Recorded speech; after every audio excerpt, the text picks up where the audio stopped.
Good evening, and we are live, Unapologetic Podcast. I'm Sir Good. We're live with the actual and factual Kim Smith. How are you tonight? Bless Black and Highway Favor. How about yourself? I'm doing well. Today, we are privileged to be sitting with one of Chicago's finest, one of my favorite people, and somebody who's going to take Chicago by storm. Ooh.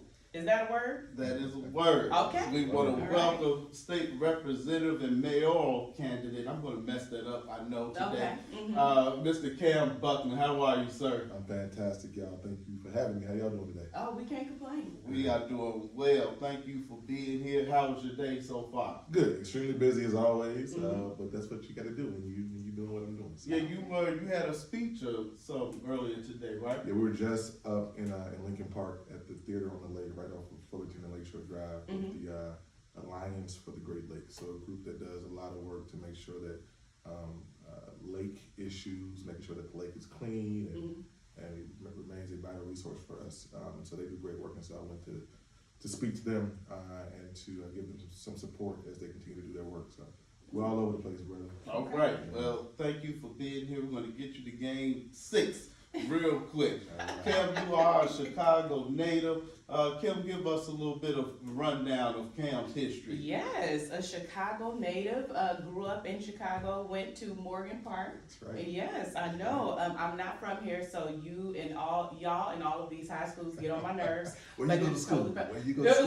This way, that's way. Usually now the connection with him and people is Lincoln Park, so I was very shocked to hear that you did not go to Lincoln Park, but you know.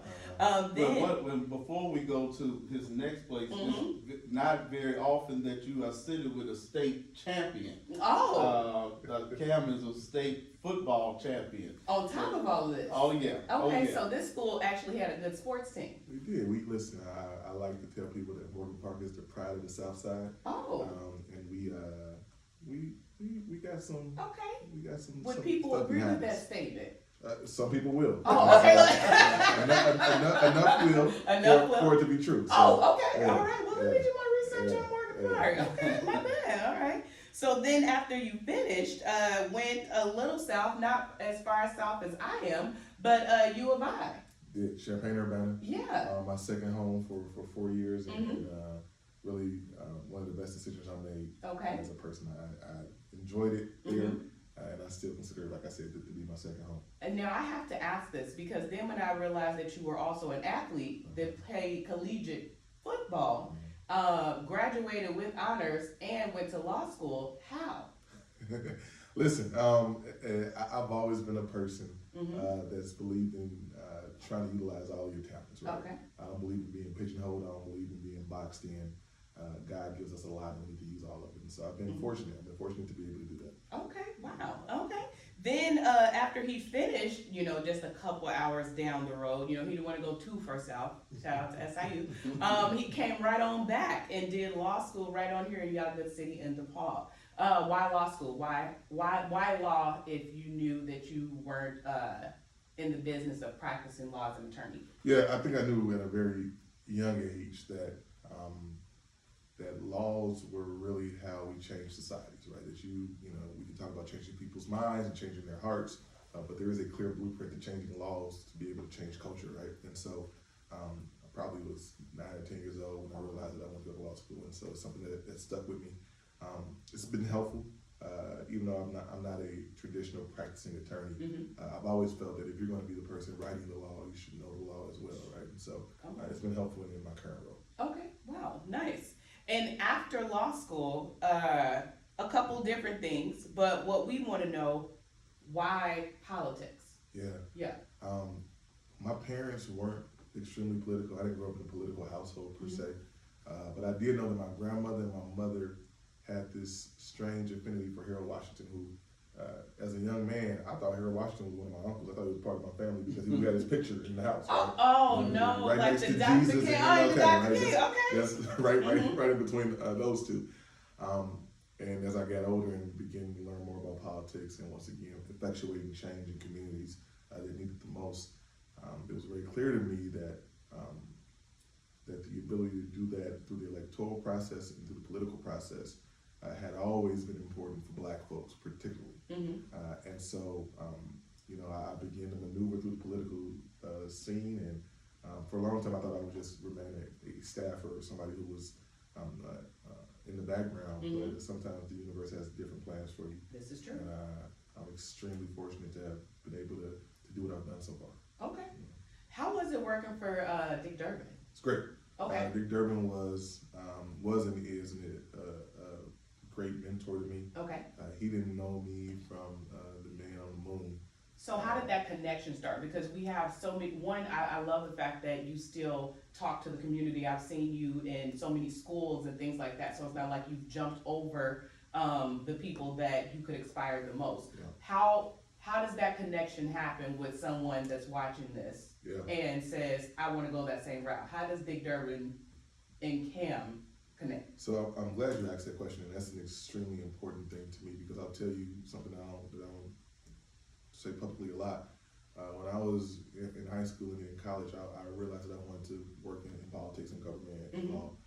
And I reached out to a number of people who were in the space. And a lot of those folks either ignored me or didn't reach back out. But for some reason, as a college junior, when I was interning for Senator Durbin, he gave me the time of day. And he asked me, about my life and who I was and what was important to me. And after the internship was over, he reached back out to me. He came to Champaign for an event, and his office reached out and said he was really impressed by you. He wants to let you know he's on your campus. And so we went and spoke, and then immediately upon graduation, he called again and said, hey, you looking for a job? Wow. So I don't know what it was that gave him the desire to talk to me and want to help walk me through this process. But like I said, I'm a kid from the South Side. My parents don't know any politicians, right? I didn't grow up in those circles, and for somebody who had no connection to me to really grab my hand and to pull me up and teach me the ropes, something that's priceless for me, and I couldn't be more grateful for it. Wow. Okay. So why now, Kam? Why now? You've been in this politics game for quite a minute now. Why now did you decide to run for mayor of Chicago? Yeah, I think the real answer to that good one is that we don't have a lot of time. We don't have a lot of time to fix this city. Chicago is great. Chicago means everything to me. My parents decided to raise us here, raise their family here. My mother came here in the late 1950s from Mississippi. My father grew up not too far from here.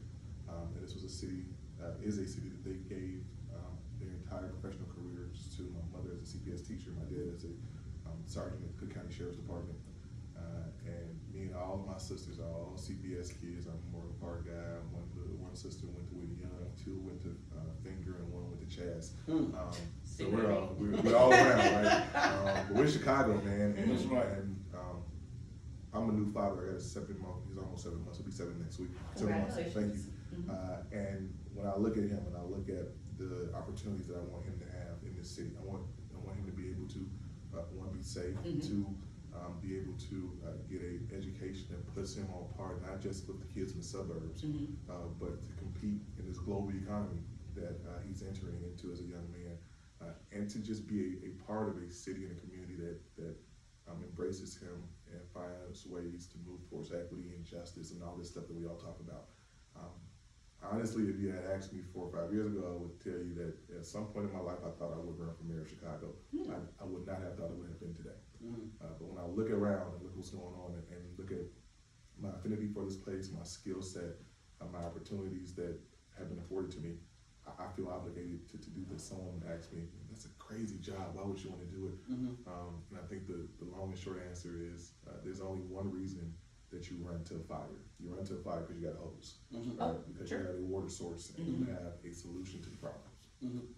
But was there one particular event that you sat back and said, okay, something has to change now? I think it was a build-up of a number of things. One of the nicknames for Chicago is the city that works, right? And I know a lot of folks are saying that the city that works is no longer working, but I agree with that. But I submit to you that the city that works, even when it didn't work for everybody. Okay. Right?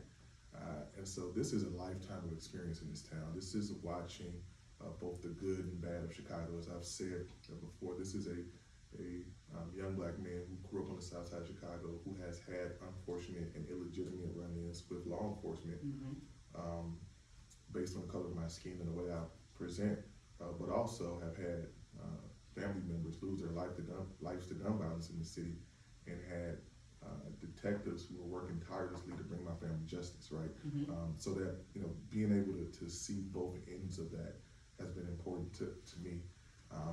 And so that's how I got here, and I'm extremely excited and extremely, once again, fortunate and blessed and privileged to be able to stand in this spot today and do the work to hopefully be the next mayor of the city. Okay. Well, I mean, you've done some amazing things in your short time in the House already. I was very kind of blown away when I got to your site, and I know a little bit, so I know how to click on links and actually read what some of the things that you had brought to the floor so quickly. I know a lot of people, and especially in our political climate right now, everyone feels like no one is doing anything. You actually went the opposite way. You started doing things as soon as you got there. And of course it's a lot, but a couple that stood out to me, 100% that I kind of in my mind thought like, I wonder did he get any pushback for this, is one, your 3932 bill, where you created the task force of missing and murdered women here in Chicago. So now originally when this story broke, they all told us it was untrue, that it was made up. So what, of course, I know that you have sisters. I know you have, like you said, a mother that was in CPS, but what about this particular issue rung out to you that you said, like, I need to do something now? Because I can't imagine anywhere else on this earth where a certain specific nuanced demographic comes up missing or murdered at the rate that has happened here with black women and girls, and nobody does anything about it. If that was anybody else, anywhere else, not just in this city, in this country, but on this globe, every single resource would be expended to make sure that we got to an answer. And we have disrespected these women and these girls, disrespected their families and their legacy. And worse off, not only are we not dealing with the things that have happened in the past, but we have created this void where it continues to happen because we've not put the resource, the time, and energy behind it. And so we have an obligation to stand up and say something. The folks who look like them, if we continue to let people ignore them and forget them, then we are just as guilty as the folks who are doing this to them. And I take that very seriously. Wow, I'm old enough to remember Natalie Holloway. That's right. Okay? Yeah. So when I was reading through it, I don't know why that was one of the first people that I thought of, because that's exactly what I thought. As soon as you said that, it's like the resources that went behind that, she wasn't even here technically, makes me very thankful that someone in your position knows that we are being overlooked. Can I tell you this? I'm glad you mentioned that. 2 years ago, right before I filed this bill, we spent New Year's Eve in Aruba, where Natalie Holloway was. Yes. And on one of those days, we walked through that Holiday Inn where she vanished from. And I thought about that. I thought about that in particular, that a guy from the south side of Chicago knows everything about that story, right? But that there were 50, 60, upwards to 100 women in my community that this had also happened to, and nobody knew their names. Wow. To me, that was problematic. Okay, makes sense. Cam, that's good stuff. Thank you for that. So here in Chicago, Harold Washington is a hero. Right, you know, he is definitely the GOAT. So as a legislator and the first since Harold Washington, how do you plan to implement the changes being with law into things in the executive branch. So first, I want to say to the point on Harold. Harold is a legend, obviously, to all of us. I tell people, good when you'll get a kick out of this when people ask me about kind of my Chicago story and how I grew up in this town. I tell them all the time I grew up adhering to the gospel according to Harold. That's right. That's Harold Washington. There's Harold Pierce, the owner of Harold's Chicken. Right. And you're gonna like this one is Harold Baines, the Great White Sox. Oh, I don't know about that.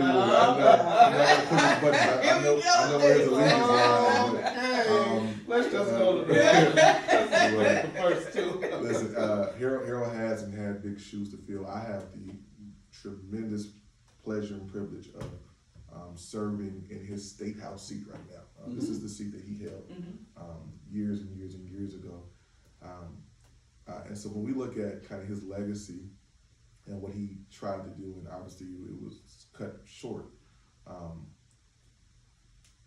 the key is to be able to pull the issues and the things and solutions that are most important to the people and bring them to the forefront, right? Policy and legislation has to be people-focused and human-centered. When we're not doing that, we're doing all of us a huge disservice. And so there are a lot of differences between the legislative branch and the executive branch. Legislators, we tend to be more collaborative and try to find ways through a long process to get stuff done. And I've been able, and fortunate enough to be able to do that in Springfield. Things change at the mayoral level. Legislators, I tell people all the time, legislators make suggestions, mayors make decisions. Right? Okay. But I believe that having the understanding of how these processes work, of knowing at the end of the day that this affects real people in a real way, is going to be the driving factor for me and my true north.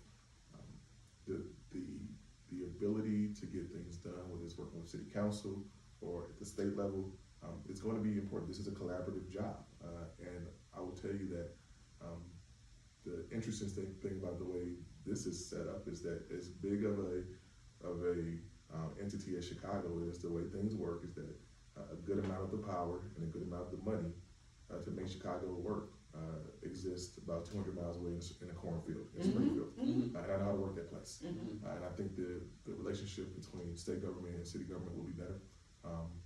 I've got time on Capitol Hill, and so the relationship between federal government and city government will be better. I think we'll be better equipped to be able to address the needs of the people here who need it the most.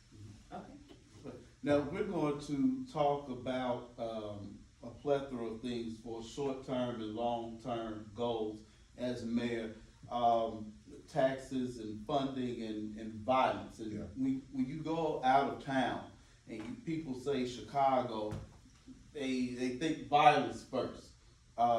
You being a native, you living here now, what would you implement to change the narrative of Chicago just being this violence-plagued city? It is personal to me when people talk about the city as if it has no structure, as if we have no future, and as if our best days are behind us. I tell people all the time that as a Chicagoan, as somebody who was born and raised here, as somebody who's decided to stay here and raise my family here, I take umbrage, I take offense at what I call the premature autopsy of the greatest city in the world. We have to stand up and reclaim our place as whether that's the mecca for black business or entertainment or justice and equity. I keep telling people, Chicago doesn't need an example on how to get it right. We should be the example, and we should take that very seriously. In terms of public safety and violence, the narrative can only change if we change it. I am embarrassed, I'm upset when people other places say things about us that I don't think is true, but we've got to be able to flip that. We have to have investments in both public security and public safety. People may ask me what's the difference. This is how I define the difference. I think security is a responsive mechanism to the things that may happen in any big city, right? Whether it's getting shot, whether it's getting carjacked, whether it's getting your house or your car broken into. And that is very law enforcement focused, right? That is, having the right tools to fight that, and having a police force that's able to do that job in a constitutional, community-based way, right? To make sure that we're able to advance safety and justice, but that people aren't getting screwed over in the process, right? And as the mayor of Chicago, your job, my job will be to deal with both the past and the future. So we can't forget things that CPD has done in the past that have been wrong, but we also got to be able to take those lessons to move the city forward and have a public security apparatus. Public safety to me is so much more. Safety is the protection from the factors that make security necessary. It's poverty. That's the lack of investment in our education system. That's the lack of affordable housing stock. That's the lack of mental health care.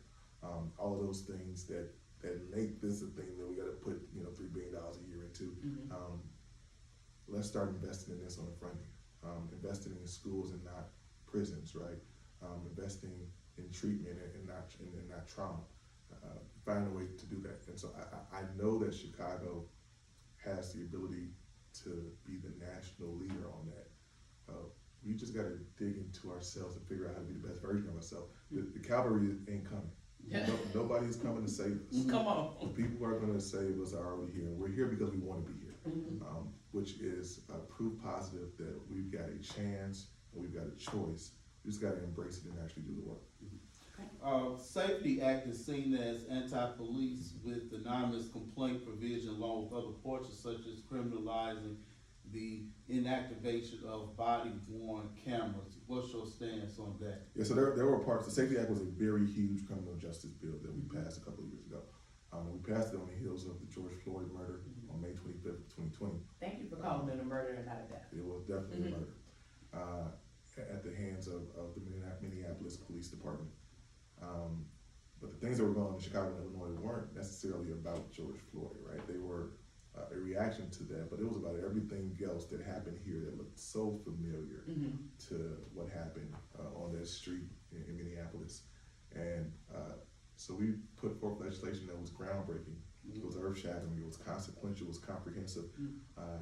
And we did it with the explicit understanding and explicit kind of tagline that we were fighting systemic racism. Now the problem with when you fight systemic racism is that it will always fight you back. And this is where we find ourselves as a Black Caucus. When I say we, I mean the Black Caucus, who I have the pleasure of chairing in the House. And so we put together some, I think, common sense legislation on once again creating both the balance between safety and justice in our communities. Anytime you pass a big bill like that, there are going to be things you got to go back and fix. There are unintended consequences. There are things that need attention. And we committed to that on day one, and we've been able to do that. We've gone back specifically on the criminalization on the body cam provision that has been changed. And there are a number of things that we will change, just based on as we get more information and figure out what's right with that bill and what's wrong with that bill. I would caution folks that want to go backwards and say repeal the whole bill. I think that's lazy logic. I think we've got to find what's right with it and do more of it. There will be things inevitably that are wrong with it, and we got to do less of that. But I'm not in the business of going backwards. I think forward is the only way we can move. Understanding what defund police means, because it doesn't mean don't give the police anything. We don't need police, okay? Do you support defunding the police? So I think the terminology is problematic, right? And so I want to be very clear. The majority of folks who I talk to who have talked about defunding the police are really, really saying refund our communities. Absolutely. Right? So let's just call it what it is, because what happens is we get lost in the nomenclature and then people pick their sides and we have no room to actually talk about the real specifics and what can get us to a better spot. Refund our communities is the exact right thing that we should be saying. the fact Say that that one more time. refund our community. Absolutely. Refund. Absolutely. Yes. Should be saying. The truth of the matter is that as we see things that are happening around Chicago, for instance, the hysteria that's been going on around our young people trying to find places to gather and things to do. Like last night. Like last night on 31st Street. Yep. Listen, this is very clear. It's simple. Last night, you got a bunch of young people on 31st Street trying to find out what's going to happen, and everybody's on pins and needles about if somebody's going to get shot or whatever. And then today, you hear that every single Chicago Park District pool is not open on the hottest day of the year. I've seen that. There's correlation here, right? These young people need something to do. So when I talk about refunding our communities, it is the public safety piece that makes the public security piece less necessary. And that's what we've got to do. Unfortunately, we get stuck into these runs where people, once again, they have to pick their sides. Are you this or are you that? And most times the answer is somewhere in the middle, but it requires people to stop talking and listen and to internalize and figure out the best way forward. Do you support getting rid of qualified immunity? So the long and short of this, yes, right? I will say this, qualified immunity, just so folks know, it is, we have treated it as if it's law. It's not. It is a legal doctrine that was created by the federal courts. And so the federal courts and the federal legislature, the United States Congress, the House and the Senate, to me have a responsibility to deal with qualified immunity. They have not done that. And so now it has fallen on states and cities to deal with. I believe that any of us within the means of our job, when we make mistakes, that there should be some grace involved in it. If they are not life-threatening, if they are not mistakes that are anti-humanistic, right? If it puts people in a spot where you deprive them of their right to live. Okay. But there should not be an ultimate protection, no matter what you do, because of some made-up hocus-pocus thing called qualified immunity. If an officer in the wrong takes the life of a person in the city, and it was outside the scope of his or her training, outside of the scope of his or her of the law, of the Constitution, the city should not be able, people should not be able to say, well, you just can't be found guilty because you were caught. That's problematic. And if we're serious about restoring trust between communities that have been neglected and abused, and our law enforcement community, then we gotta be honest about that, that listen, bad apples exist, and we can't protect them. Because when we protect bad apples, the good apples end up in the same bucket, whatever, apples in buckets, bushels, as them. And so it does us all a disservice. It makes us all less safe. You don't have to worry about me running against you, because, you know, this. I appreciate that. This city, He already has enough. right, this It's city a lot. has been, financially strapped for a long time. There's a projected $800 million deficit.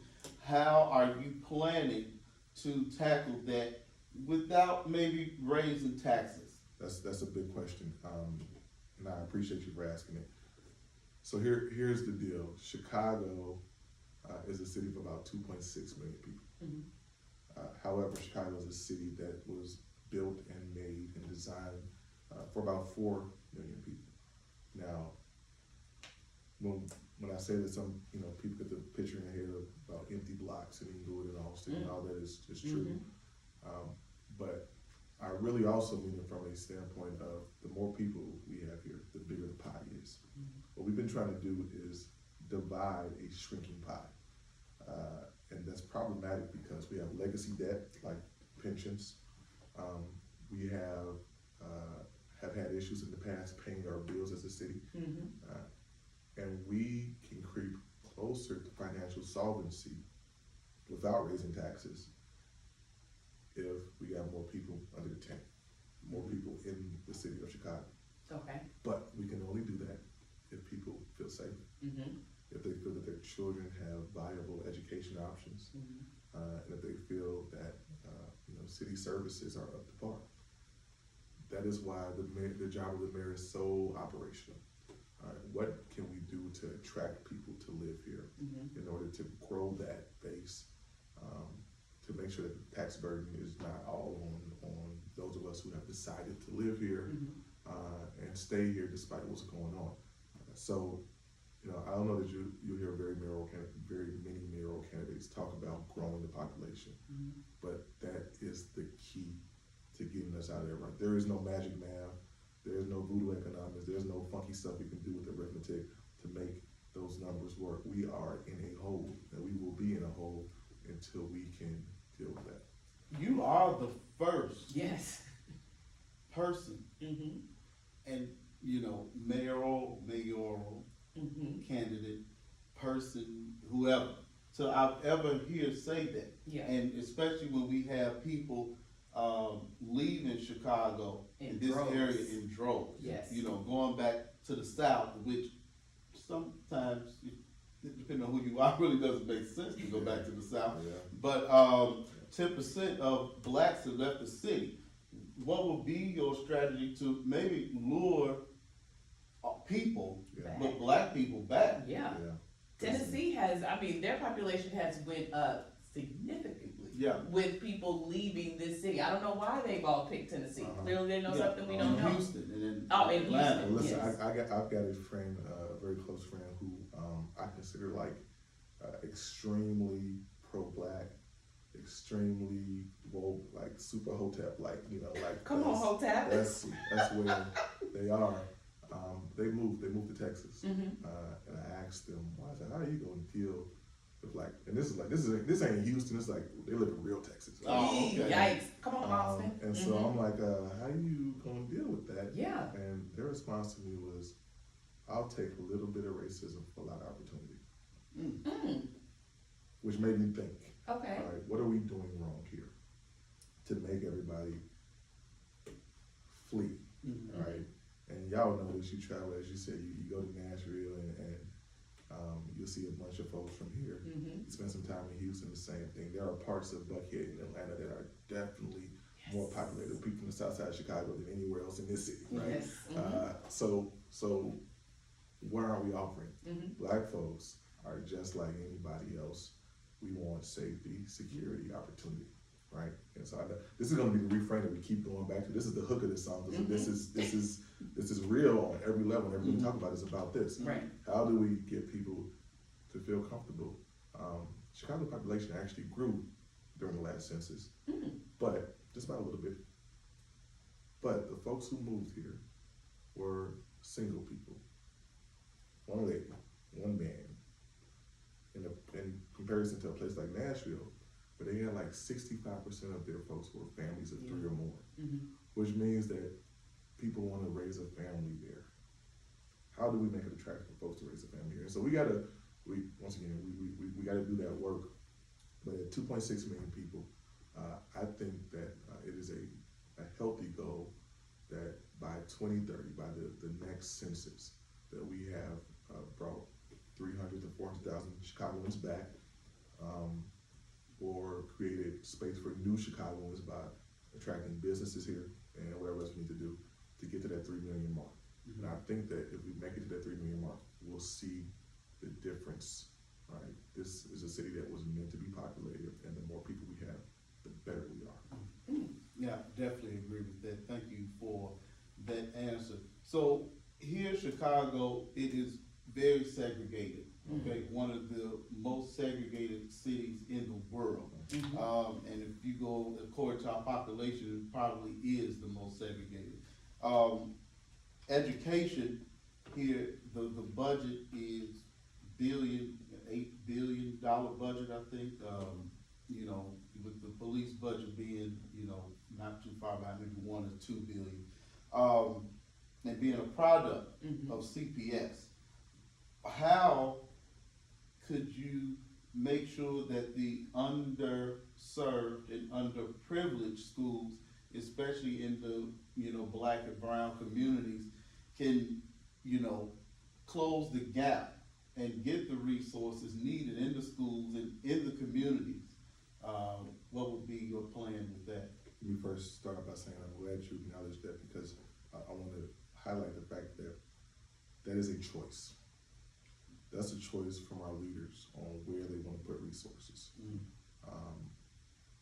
It's about priorities. The young people in the Chicago public school system have been maligned, they've been neglected, they've been put on the back burner. We've not given them the resources they need or deserve.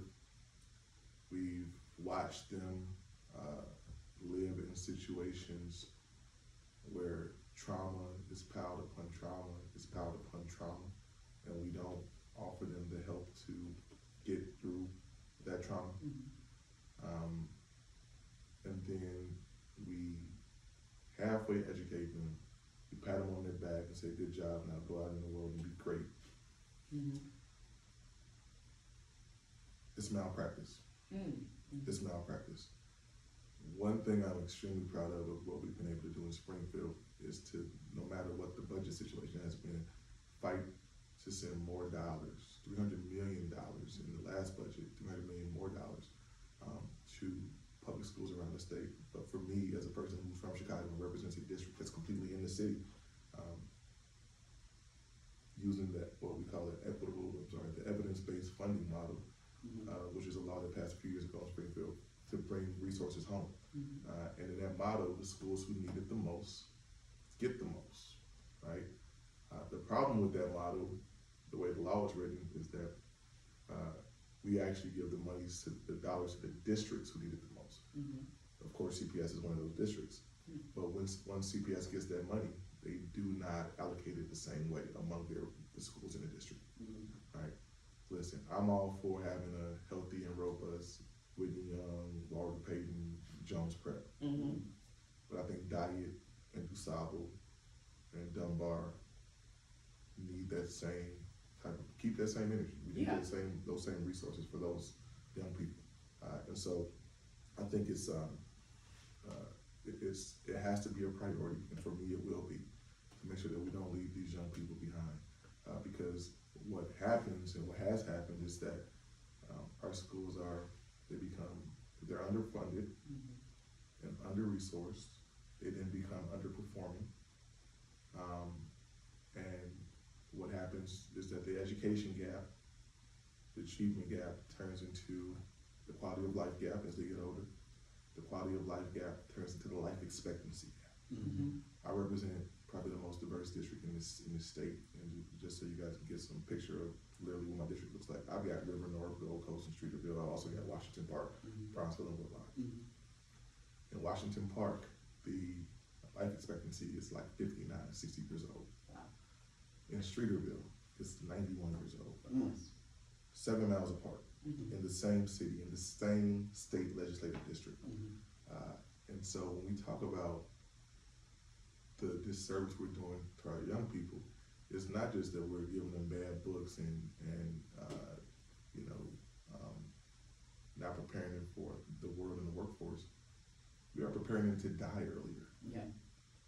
That's an issue. This is international city. This is a city that has all the resources and institutions in the world. But we got people living here with like a 27-year life expectancy difference in the same city. It's not a third world country. Right.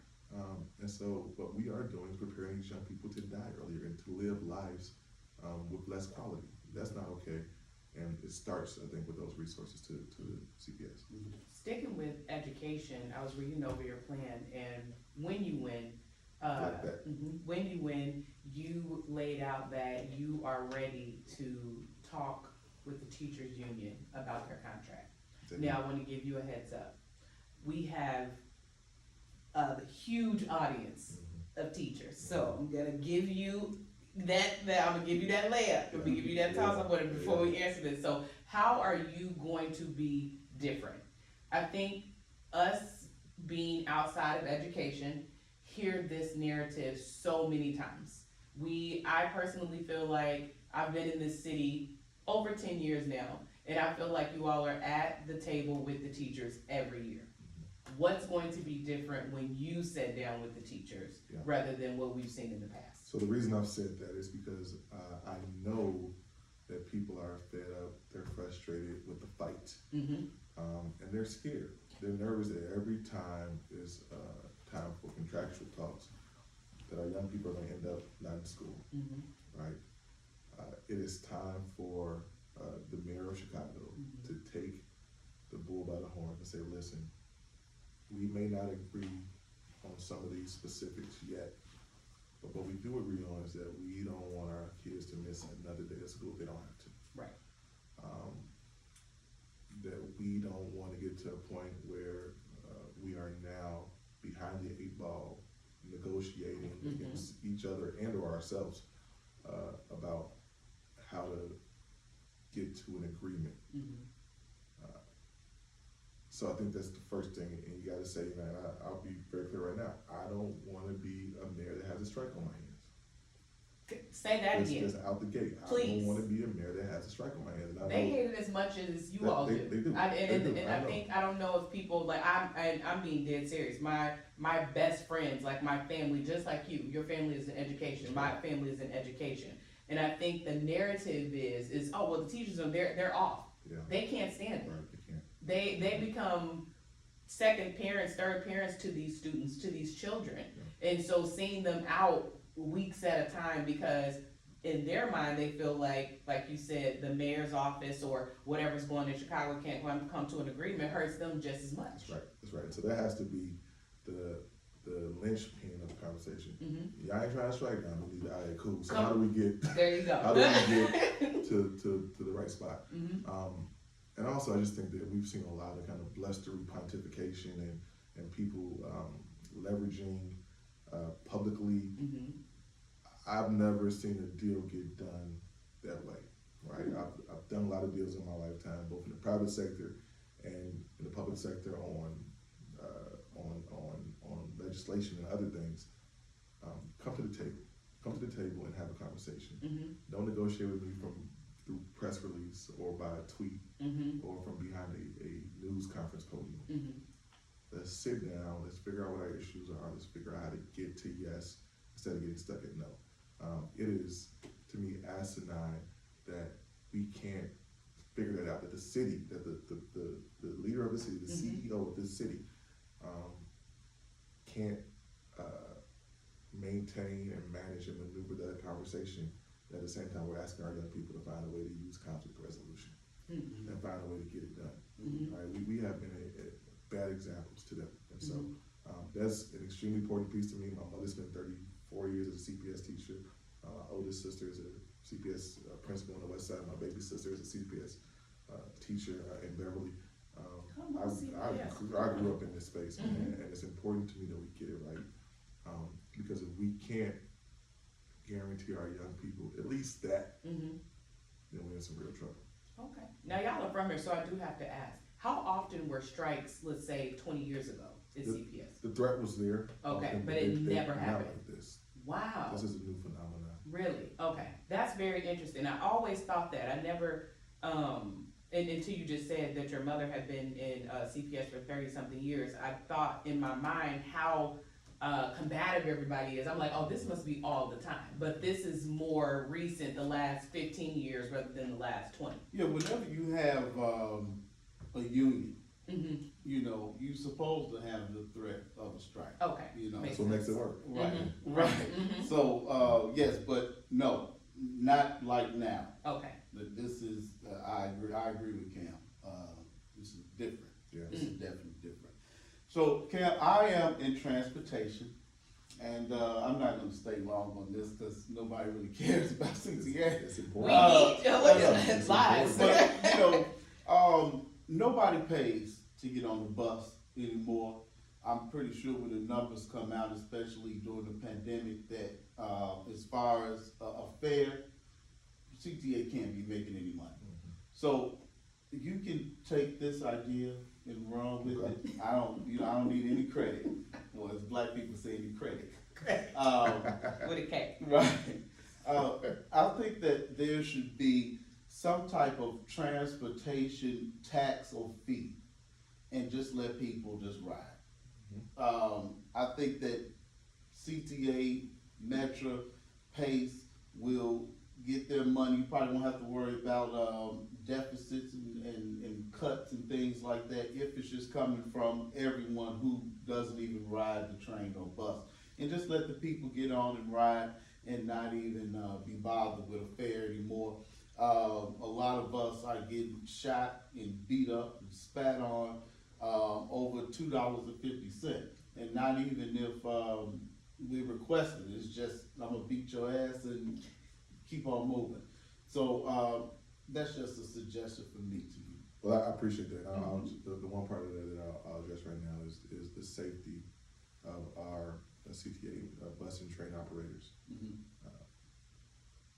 We've not done enough to make sure that we have put them in a place where they can do their job without fear of physical attack.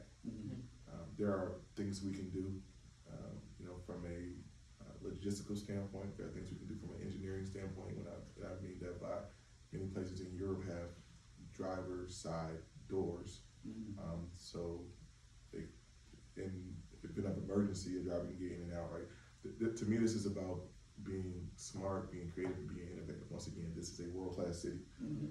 We gotta, and no offense to Cleveland and Tulsa, but we gotta stop comparing ourselves to Cleveland and Tulsa, right? Where I love Cleveland, but you get it. Yeah, you get it. Like, what are they doing in Paris? What are they doing in London? Where's Amsterdam on this? We gotta stop thinking small. Once again, be the leader that we can be as a city. And I think the safety of our bus and train operators is a piece of that. So we've talked about transportation, education, and policing. I think it's safe to say that you are pro-union. I am. I grew up in a union household. I think the labor movement, the American labor movement, specifically because it was started in this town, should be an extremely important and integral part to anybody who claims they want to be the mayor of Chicago. You are state representative. What are some of your greatest accomplishments that you can think of off bat and conquer tasks? Yeah, so I'm extremely proud of the work I've been able to do in Springfield. A number of things. I think the task force on missing and murdered women and girls that you brought up. And in fact, Governor Pritzker just signed that last week, so it is now the law. Oh, look at that. And we're extremely happy about that. I'm extremely happy about the fact that I was able, with Senator L.G. Sims, to pass a law that banned the Department of Children and Family Services from transferring young people who are wards of the state from place to place with their belongings in garbage bags. This is the way that they were moving our young people around. There's no humanity in that, right? There's no dignity in that. And so we changed the law so these DCFS can no longer do that. Unfortunately, a young man last year, Jelani Day, I'm not sure if you guys remember his name. Of course. Absolutely. That was murdered, and we still don't know the backstory to it. Jelani was one of my fraternity brothers, and I got a chance to know his mother, Carmen, and Carmen wanted to make sure that what happened to her son doesn't happen to anybody else, or that the process that she went through doesn't happen to anybody else. And so we, once again, me and Senator Sims passed a law that the governor just signed, I think 2 weeks ago, that says that if a body is found in the state of Illinois and it can't be identified within 48 hours, then they have to call the FBI. Come on. Right, so that Jelani Day bill. Yes. So that no family has to go through what Carmen went through. Weeks. Yes. Yes. Unexcusable. That's right. When we first broke that story, I couldn't believe it. Yeah. Like, just doing the research, like I couldn't. To me, it just didn't connect. Not in this day and age. You understand what I'm saying? Like, there was no way that this mother was saying that it was taking them weeks to identify her son. I'm like, this can't be right. Like, this has to be one of these stories that something is missing. Like, I literally came in the studio and told him, I'm like, something is off. Like, with this, it just doesn't make sense. But that is amazing. We actually definitely just seen that the bill passed, and we reported on that. Yeah, and so I'm very proud to have been the chief sponsor of that in the House. And a number of other things. I'll just say that the fact that I was able to carry the bill that banned ghost guns in the state of Illinois was extremely me. And then, you know, people don't think that this one, other one's a big deal, but I think it is. Carried and passed a law in Illinois that made it possible for college athletes here to have name, likeness, and image representation. Absolutely. The truth of the matter is that that is an economic multiplier for many of our young people in our college athletic programs here. And we all know that the majority of them look like me, you, and you, and come from families that don't necessarily have the means to be able to make it on a normal basis, right? And so you got these young men and women who are making these college programs a lot of money, giving them their autonomy back to be able to make their own money on the side for putting their face on a poster or putting their voice on a radio commercial. To me, is important because that money is going back home in many cases. And the only way to appropriately deal with generational poverty is to create some generational wealth, and that's a step in that direction. Another one that I had no clue about is one that you wrote into law with. They always ask, why don't you come out to the public forum and tell us how you feel? And had no clue that they were running background checks on people that were coming to public forums to talk about issues. And you identified that and made that illegal. Yeah, so it happened based on a expose that the Chicago Tribune did, where they revealed that the Chicago Police Board was running criminal background checks on people who signed up to speak in front of this body, in front of this public body. And these background checks were not just done on people who they thought were a threat, but they did this on victims. One young lady was a sexual assault victim, assaulted by a cop.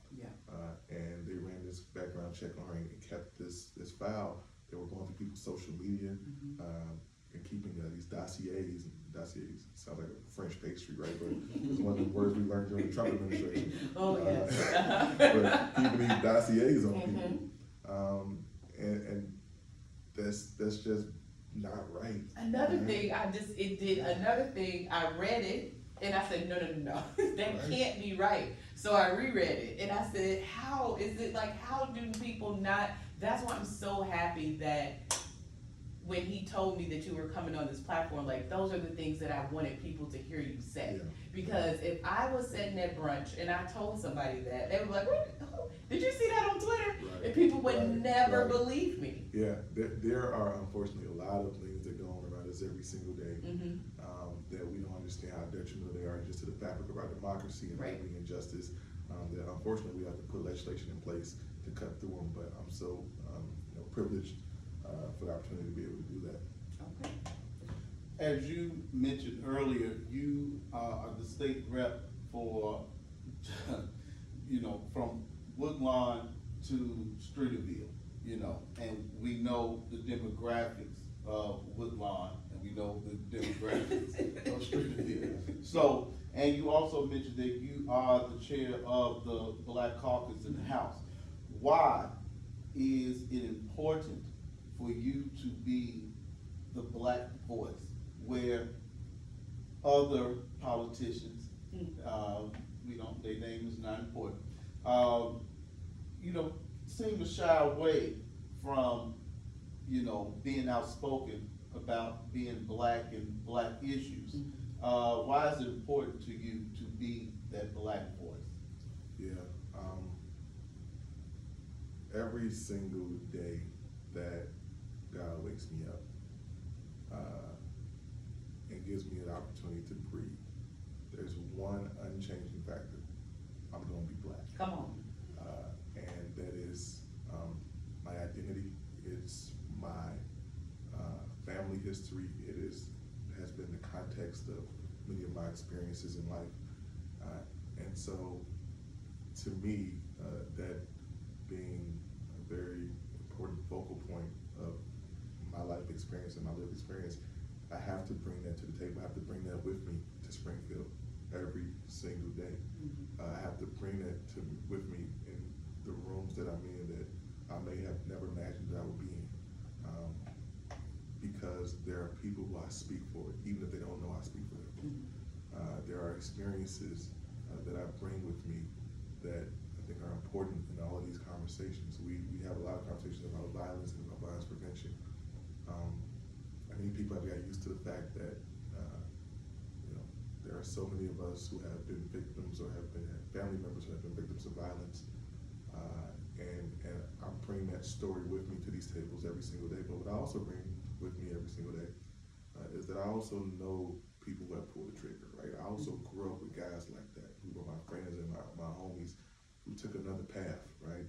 And so I got to bring that part of the story to the conversation too.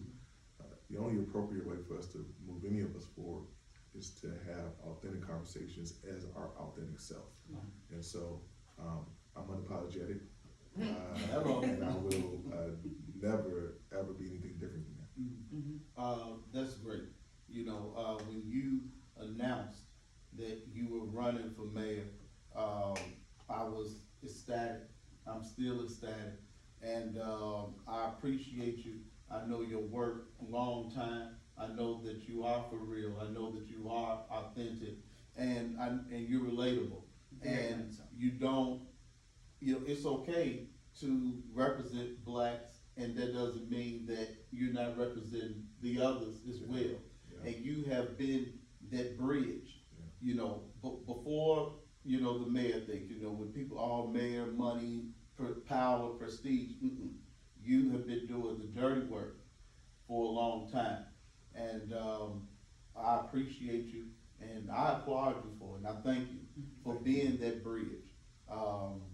I don't even, it's nothing else for me to say after that, you know. I agree. Now I am new to the table or whatever. We did meet today, and he knows this about me. Your energy is beautiful. I appreciate it 100% is. Now I come from a corporate background, so I'm always, you know, taught to be, you know, really not seen. So I understand you when you say I show up every day like this. But the thing is that in certain rooms, they want you to downplay this. Right. This is too much. Like, can you be a little less black today? Like we have, you know, partners coming in or whatever, like just say hi, but like you don't have to hold a conversation. So the fact that you come to the table and you don't shy away from it, even in our conversation, you could have derailed us, you could have, you know, jumped back to community issues or issues happening in Streeterville, or, you know, well, we need more policing up there because it's this, or well, I understand why the bridges were lifted because we have to protect this type of property. But the thing is that you stayed exactly true to yourself, and I read it and I can see it. So I 100%, I'm applauded. Well, also. thank you. That's important to me, Yes. because what I've been very clear about is that I'm not asking for Streeterville not to be Streeterville. I want Streeterville to succeed and to continue to grow and do better. I just want Washington Park to have the same opportunities that Streeterville has, and that's why that experience is important. That's why it's important to bring all of that to the conversation and to the table. Somebody asked me the other day, they said, you say a lot of black stuff. Did we say black stuff? It's crazy. In the words of Sean Carter, blacker than the Essence Fest. Come on. Essence coming up in a couple weeks. Come on. It is. Yes. Shout out to New Orleans, my second home. Yeah. No, it's the right thing to do, and you can't do a job like this or any of the jobs that we do without passionately and authentically advocating for every version of yourself, right? So this is, as I say here today, this is the 37-year-old attorney who's has already had all these great jobs and opportunities, and who's running for mayor of the third largest city in the country. But I know that given a couple left turns when I took right ones, that I could be a different brother. And those are the guys I'm fighting for every day. Those are the families that I'm fighting for every day. And so if I don't bring all that to the table, I cannot make the right decisions in the right way that makes all of us better. Okay. I have one last question before we wrap it up, because this is another thing I was reading through your plan, and another thing that jumped out to me. You, when you're elected, you are going to start a internet intelligence unit. please explain to people what that is, because I personally feel like people don't understand that most crime now happens online. Yeah, so I know to some folks it sounds very like born identity-ish, right? Kind of, I thought of Majority Report. Yeah, but that's what I'm thinking about. I definitely thought of Majority Report. But that's not how I'm coming, right? Exactly. This is not surveillance. Mm-hmm. This is not, pulling back people's rights. Right. This is making sure that we are equipped as a city and our law enforcement department to deal with issues that are being planned out and benefited from online. Yes. Whether it's a smash and grab, whether it's a carjacking, the internet is telling us what's going on every day, but we don't have the apparatus in place through our police department to actually deal with that. What got me to this point is that I sometimes do this. I go down a rabbit hole on YouTube and Instagram, and you go to the right sites and pull up the right videos, and you know exactly who shot who, when, and who's getting shot next. Yep. That information is available to our law enforcement officers if they are able to use it the right way. And so I just think you need more training folks. This also doesn't require more cops. This requires civilian employees who understand how to work this space to be able to pass down the intelligence. But listen, in a city where we have a 25% clearance rate for murders, which means 75% of folks who are killed in this city, the perpetrators never come to justice. We got to find more ways to make sure that those folks, right person for the right crime, right person for the right crime, are brought to justice, because the sanctity and the future of the city depends on it. Love that. Kam, we want to thank you for being here with us today, and we are with you on your road to success in becoming the mayor of Chicago. You know, somebody has to win and lose. We know that, but we know that, you're going to win, and you're still the state rep, and you're doing great work regardless of the title, and it's in you, and God bless you. Thank you for being blackity black. Unapologetically black. Unapologetically black. Thank you for representing all people and loving all people. I see you in all neighborhoods, no matter the ethnicity, no matter their sexual preference, you are for the people. And we appreciate that. Congratulations on fatherhood. Thank you, brother. Condolences to you as well. You lost your father. And I couldn't imagine, but you are just showing us great strength and being a great example for the kids that you're working for. So I'm excited for you. Unapologetic. Sir Goodwin, Kim, we're here for you all the way. Appreciate y'all. All the time. And happy early Father's Day to both of you. Thank you. And happy June 15th to you black folks. Right. Yes. Yeah. Monday is just not a day to barbecue, people, okay? Google what it's about. I have to work, so it don't even matter. I do not. Shout out to federal holidays. All right. Yes. Thank you, Kam Thank Buckner, y'all. mayoral candidate Yes. here in the city of Chicago. Make sure you go out there and vote, no matter who you vote for. We know who we want you to vote for, but Yes. just make sure you vote, exercise that right, and keep fighting a good fight, just like our good buddy here, Mr. Kam Buckner. Thank you, y'all. sir. Thank you. Thank you. Thanks.